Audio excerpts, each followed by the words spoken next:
पालिकेचे कर्मचारी होते, नेमकं काय झालं? खरं तर आज पहाटे गावदेवी भाजी मार्केट येथे इथे आग लागली जो मोठ्या प्रमाणात, आणि आपले 2 जवान तिथे खरं तर जखमी झाले, मृत्युमुखी पडले आहेत. आणि मला वाटतं आज आयुक्त दालनात मीटिंग झाली. आपले खासदार साहेब नरेशजी म्हस्के साहेब आणि सर्व स्थानिक नगरसेवक, मी महापौर उपमहापौर आम्ही उपस्थित होतो. आणि या बैठकीत असा निर्णय झाला की ज्यांचा मृत्यू झाला आहे तर त्यांना प्रत्येकी दोघांनाही 10-10 लाख देण्याचे ठरलं आहे, आणि जे जखमी आहेत त्यांनाही प्रत्येकी 1-1 लाख रुपये देण्याचे ठरलेले आहे. भविष्यात अशा घटना होऊ नये यासाठी काय नेमके पावले उचलणार आहे? मला वाटतं आता असे बैठकीत असं आम्ही हे केलंय की तिथे ऑडिट करायची, आपल्याला ऑडिट करून ज्या काही आपल्याला सुविधा तिथे उपलब्ध करायच्या आहेत ते चांगल्या पद्धतीने या येत्या 10 दिवसामध्ये पूर्ण करून आपण पूर्ववत सगळं यंत्रणा चालू करण्यात येते.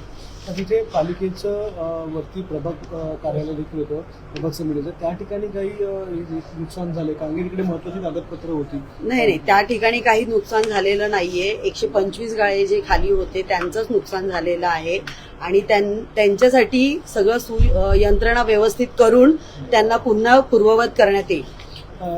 त्या ठिकाणी अग्निशमन दल उशिरा पोचलं अशी हे आहे की जवाहर बागची जे आपलं अग्निशमन दल आहे ते बंद होतं, त्याच्यामुळे नाही, मला असं वाटतं की आमचे संजय वाघुले नगरसेवक आहेत ते मला वाटतं या घटनास्थळी त्याच वेळी पोहोचले होते, आणि त्यांच्या म्हणण्याप्रमाणे की 15-20 मिनिटातच जसे फोन केला तर 15-20 मिनिटातच अग्निशमनच्या गाड्या प्रत्येक ठिकाणी होऊन तिथे हजर झाल्या होत्या. सर, बैठक घेतलेली आहे आपण आयुक्तांची, काय नेमकं ठरवलं? अत्यंत दुर्दैवी घटना आहे. त्या ठिकाणी आमचे महानगरपालिकेचे 2 जवान मृत्युमुखी पडलेले आहेत. फायर ब्रिगेडचा जवान आहे, सुरक्षा रक्षक आहे.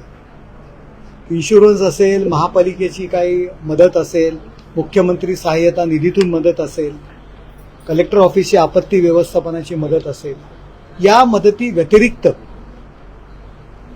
मृत आमचे जे जवान आहेत त्यांना महानगरपालिकेतर्फे 10 लाख रुपये प्रत्येकी त्यांना आम्ही मदत करणार आहोत.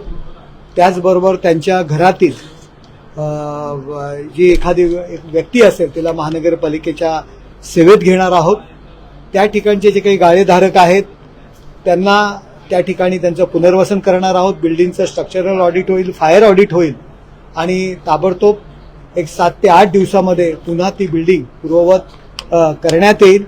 ज्या ज्या ठिकाणी अशी गर्दीची ठिकाणे आहेत त्या ठिकाणी पुन्हा एकदा मग कळवा हॉस्पिटल असेल, इतर मार्केट्स असतील, त्या ठिकाणी फायर ऑडिट पुन्हा त्या ठिकाणी होईल, आणि त्या दृष्टीने या आपत्तीपासून कसं दूर ठेवता येईल याची काळजी पूर्णपणे महानगरपालिका घेईल.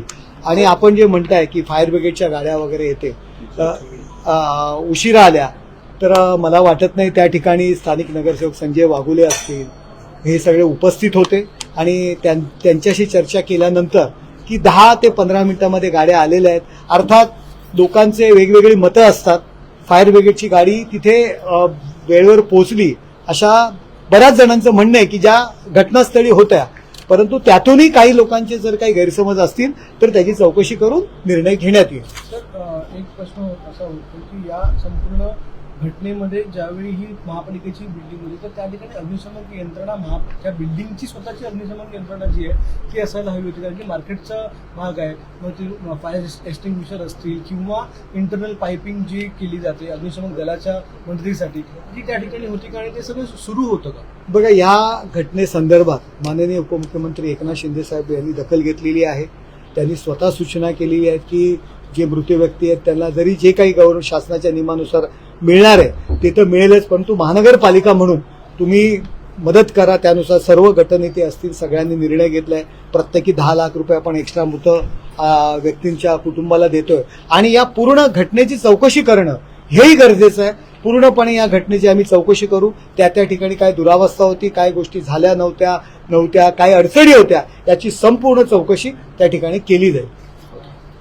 यापूर्वी पण मार्केटमध्ये आग लागण्याची घटना झाली होती, त्यानंतरही अग्निशमन किंवा महापालिका प्रशासनाने धडा न घेता हे बघा, ह्या महानगरपालिकेच्या सेवा आहेत आणि त्या नागरिकांच्या हितासाठीच काम करत असतात. लोक वेगवेगळ्या पद्धतीने बोलत असतात. आज फायर ब्रिगेडचा एक जवान, तरुण जवान गेलेला आहे, आग विझवताना गेलेला आहे. एक सुरक्षा रक्षक आग विझवताना गेलेला आहे. प्रत्येक जी डिपार्टमेंट आहे हे नागरिकांच्या सेवेसाठी काम करत असतं, हे आपण जाणून घेतलं पाहिजे. हा, एक जखमी व्यक्तींना, हा, जे जखमी आहेत 2-4 जण, त्यांना सुद्धा एक प्रत्येकी 1-1 लाख रुपयाची मदत, रोख मदत महापालिका करणार आणि पहिल्यांदा अशा पद्धतीची मदत वैयक्तिकरित्या महापालिका करत आहे.